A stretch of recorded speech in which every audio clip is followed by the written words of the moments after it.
News Panorama is a TV news magazine program that gives you the story behind the story. It tells the stories the way they should be told by capturing the larger scale.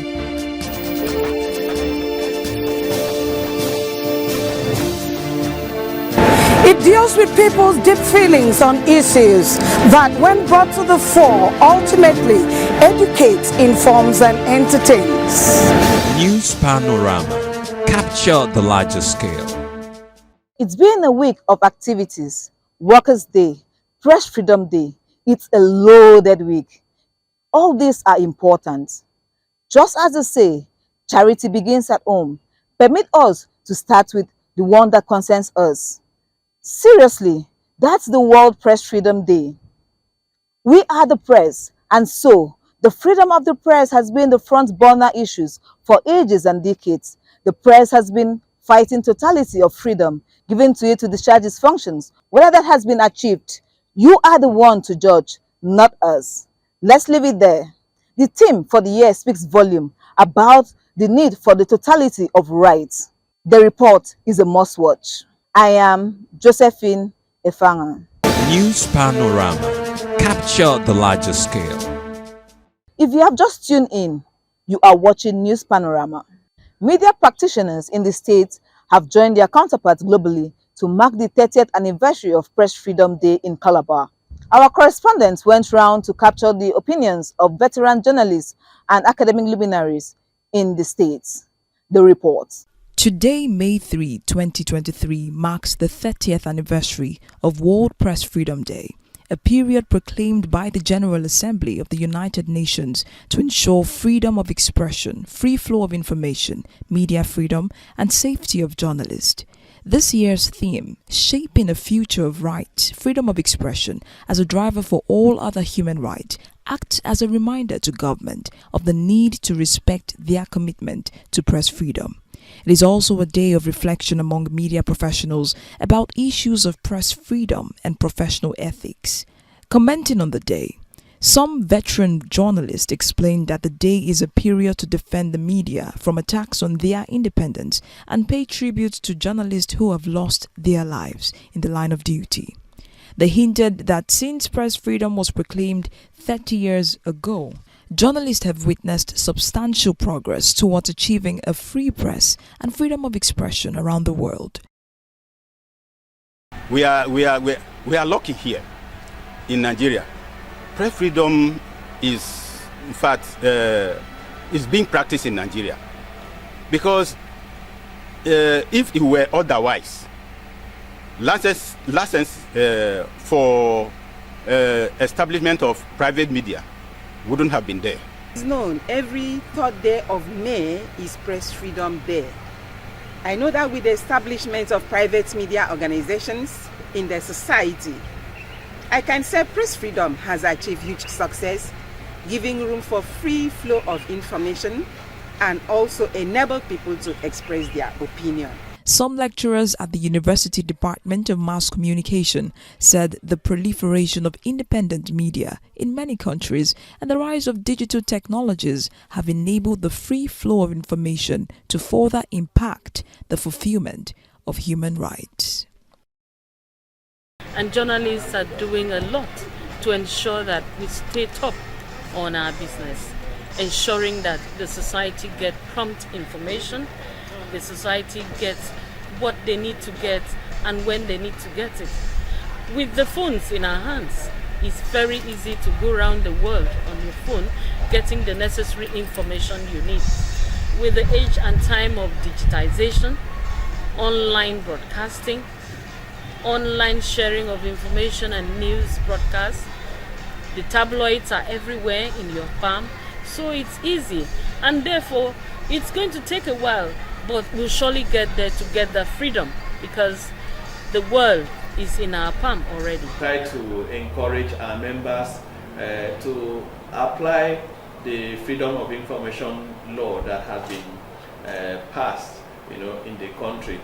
Though they have been moved that some people argue about the law not being domesticated in the state. But there are also counter arguments that you don't really need to domesticate that law in the state.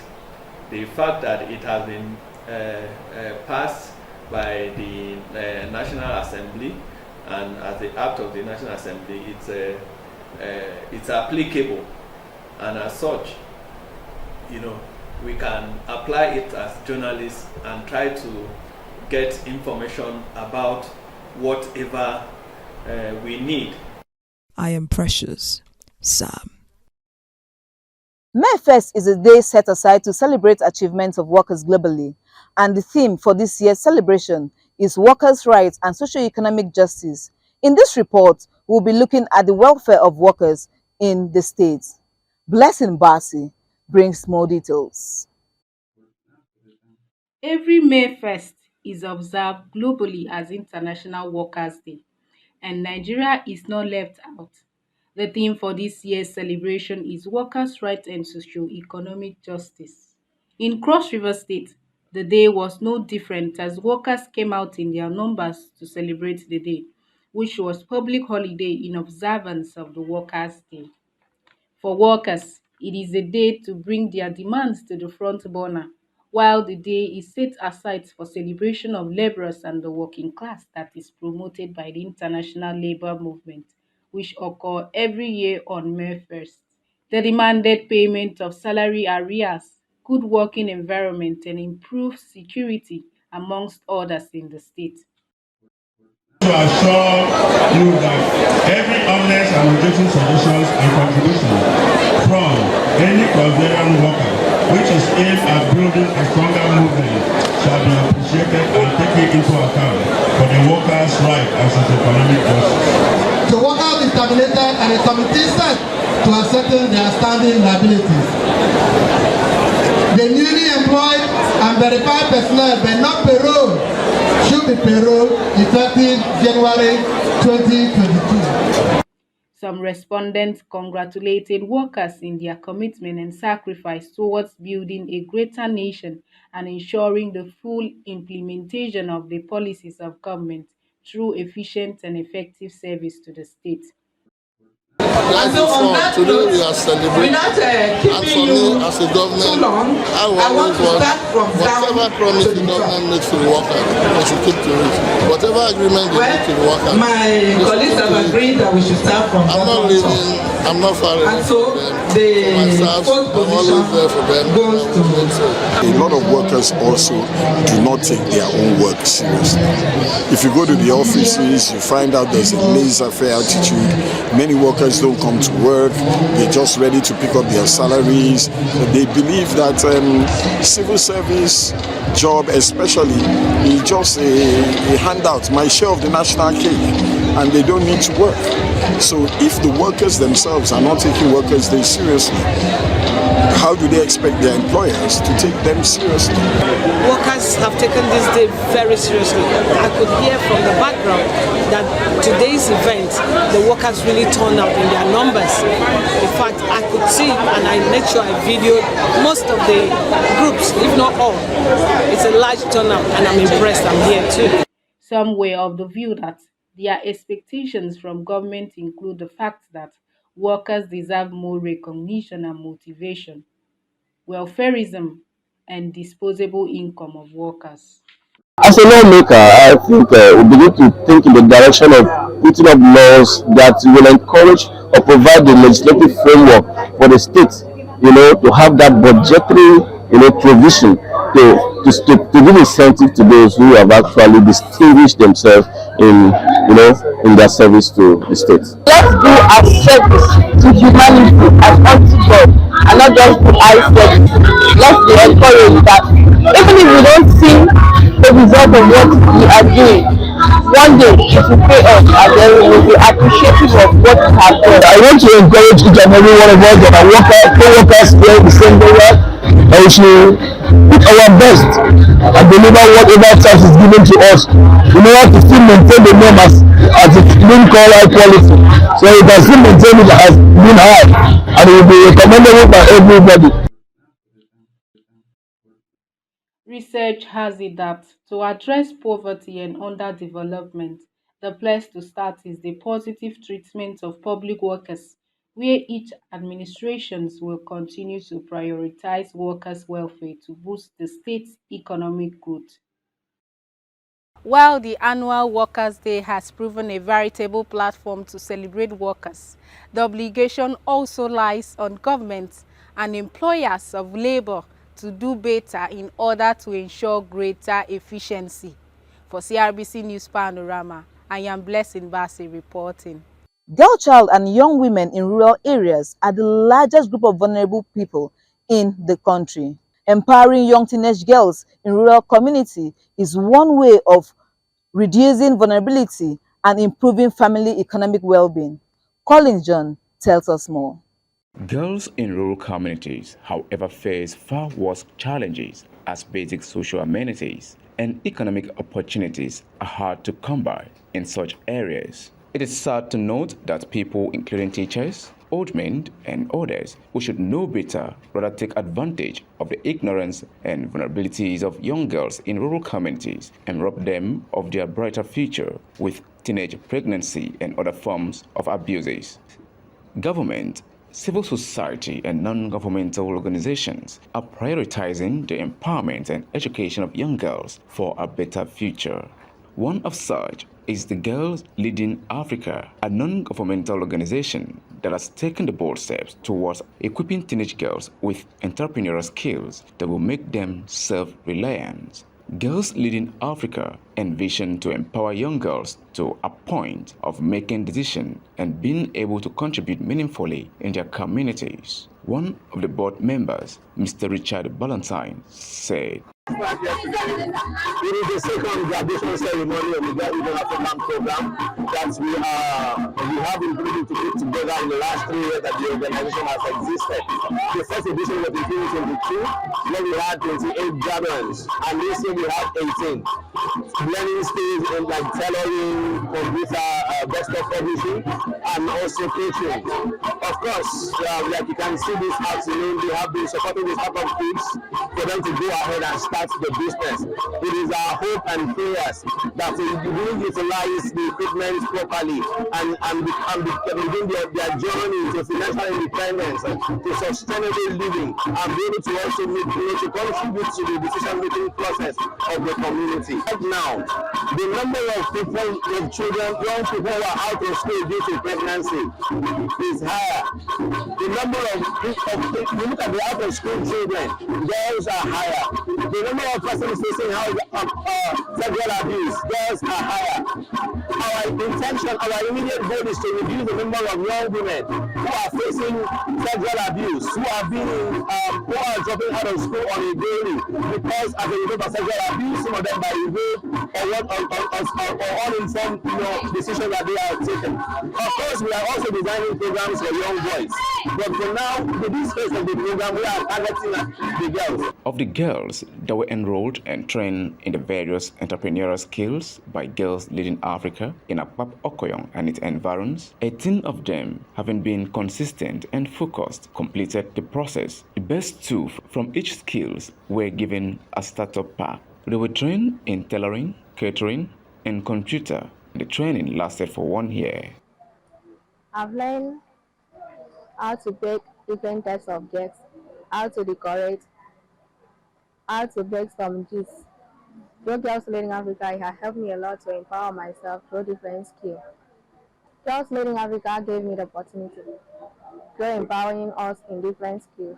Say a big thanks to Girls Leading Africa for making me such a beautiful lady. Girls Leading Africa is an organization that teaches us with different skills. Since I came to Girls Leading Africa, I've learned a lot of skills. I've learned how to sew, not only sewing, I've taken part in mentoring section, which have teach us on how to improve our self-esteem, how to speak out boldly, and in tailoring, I've learned how to sew different types of dresses. I've been able to count tape, I've been able to measure and sew dresses for customers. I am so excited to be in Girls Leading Africa, and I also wish myself so many happy years ahead. I will use the skill to improve my life in the future. I say thank you to them and I wish them graduation ceremonies ahead. In a valedictory speech, Sylvaline Christopher was captured, saying that Girls Leading Africa has set a legacy and standard for girls in rural communities in Odupangi local government, raised them to become empowered and enabling them to realize their dreams as well as contribute equally in building their families, communities, and country at large. Around us and in our communities, Blair has set a legacy and standard transforming our lives and the lives of girls in our communities, raising us to become enlightened and empowered young women, enabling us to live our dreams and realize our potential as equal contributors in building our families, communities, and the countries. The challenges we face as adolescent girls and young mothers in the Rupani local government area are pressing and have continuously raised concerns, often neglected by society. Since its inception, Girls Leading Africa has taken on the challenge to educate and equip us with information, resources, and the skills needed to thrive and succeed in today's world. Gifty Umar is the founder of Girls Leading Africa, which is empowering young girls and teenage mothers with the necessary knowledge needed to step into the future without fear. She tells us what inspired her. 10 years ago, I was opportune to serve in one of the states in the southwestern part of Nigeria. I'm a very observant person, and so when I walk into places, it is almost natural for me to see most times what others may ignore. So I noticed that some of the things I saw living in Calabar South at that time was similar to some of the things I saw when I served in rural Ekiti State. As a youth corps member, I did what I could, provided scholarships to female students, supported their education, donated examination preparatory books in some of the school libraries in the community. I sincerely always wanted to do more, but as a corps member, what could I have done? So I guess God heard my prayer. So many years after, when I had the chance to do more, I knew I needed to be where I needed to be, in my community and amongst my people. Most times I have people ask me the question, why teenage girls and young mothers? And my response to that question has always been, what is statistics and the society saying? And a simple look at what the statistics and the society is saying shows that women and girls continue to be at the receiving end of what culture and the society throws at us. The world awaits all of the greatness you have in stock. And we have seen that no country does better if they continue to sideline women and girls. And so for each of the girls in our program to become relevant contributors to growing Nigeria, they have to first become better versions of themselves, contributing to growing their communities, contributing to growing their families, and of course, contributing to a better nation. So here again, I'm saying thank you to everyone who has supported us in different ways. Thank you to everyone who has said prayers for us. Thank you to everyone who has poured into each of the girls in our program. Thank you to everyone who has been there when we need them. Collins John, CRBC News Panorama. The 2023 Orthodox Easter Day celebration took place on the 16th of April, 7 days after Easter was celebrated by other Christians across the globe. Easter egg plays a significant role in the celebration by the Orthodox Christians. This report by Angela Inyang gives an insight of the Easter egg and its significance during the Easter season. Many Orthodox churches base their Easter dates on the Julian calendar, which differs from the Gregorian calendar used by many Western countries, resulting in a late celebration of Easter by Orthodox Christians in Europe, Africa, and the Middle East. Following the tradition of the Cypriots, the Easter eggs are prepared on the Thursday before the Easter Sunday. Mrs. Maria Cristo takes us through the process. Is that very exciting that we are making the Easter eggs? So first we are going to boil these, and then we are going to decorate with red paint and yellow paint and flowers. That's it. The eggs are boiled on low heat in a pot of water with vinegar and salt. We have the water, we have a little bit of vinegar, a little bit of salt, and we keep it in low fire, and we prepare the paint, and then we put them back to boil again with the paint in. While the eggs are left to boil, Ms. Maria goes out to gather daisies from her garden. Daisies are found all around, both inside gardens and around people's homes. These daisies are used to decorate the eggs. Those are daisies from the field. You can find them everywhere. The daisies are considered like, yes, this is what it gives you good results, because you need to have them color coming out on the egg. But those, it's the first time I'm going to use, so I don't know the results. I'm just hoping for those to have a good outcome. Never used them before, so we will see. Once cooked, the eggs are taken out of the pot and a daisy is placed on it, and it is then wrapped up in a cut-up piece of socks. When that process is done, she puts water to boil and adds whatever color she desires and stirs. When the colored water is warm, she puts the wrapped up eggs to sit in it for 3 minutes. After that, she gets the eggs out and mixes a different color and repeats the process until all the eggs have been colored with the desired colors. She then goes ahead to place stickers on them for further decoration. Okay, that's nice. When that is all done, the eggs are set aside until Easter Sunday or midnight Saturday after the acquisition of the holy light. Saturday night we go to church, and after the priest declares that Jesus has risen and we get the holy light, that's why we bought the candles as well, those candles over there. We bring the holy light home. The light is believed to have come from the Holy Land. So during the ceremony, the light is passed on from one person to another as they all get their candles lit. These candles are expected to stay lit until you get to your home, bringing in the holy light to your home. In the home, some people keep the light burning for many days. Back at home, it's already Sunday morning, about 1 or 2 a.m. The traditional rice and chicken soup is ready, and the family gathers around the table to break their fast.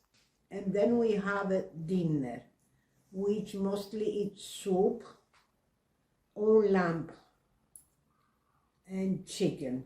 We boil lamb or chicken and we make soup. After dinner, the Easter egg ceremony begins.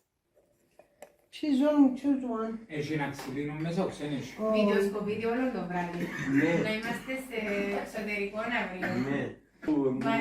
Και εγώ να είμαι και δικηγόρο και να δω να είναι δικηγόρος του Αζάρη. Μην δείχνουμε σε στηρένουν όλους πίσω. Με σμάχε. Χρηματίζεσαι.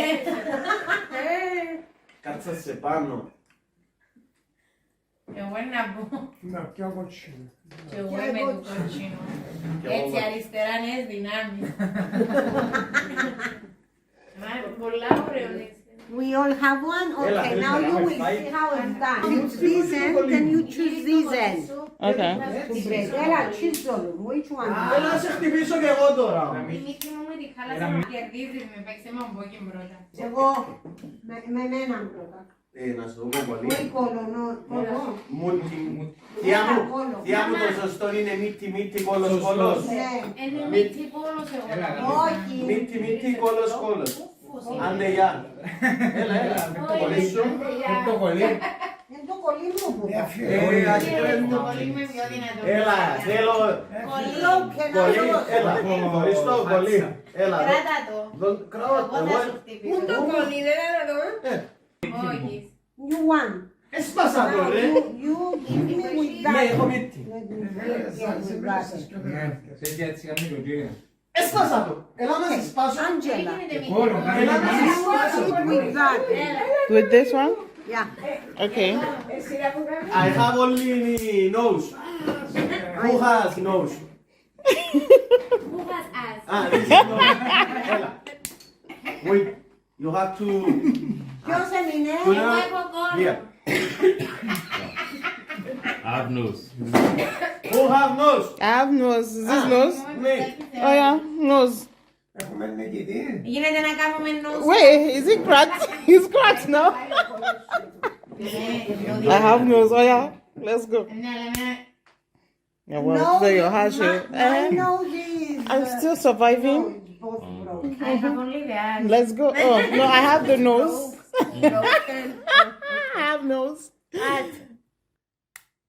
Oh. You are the lucky one. Oh. Really?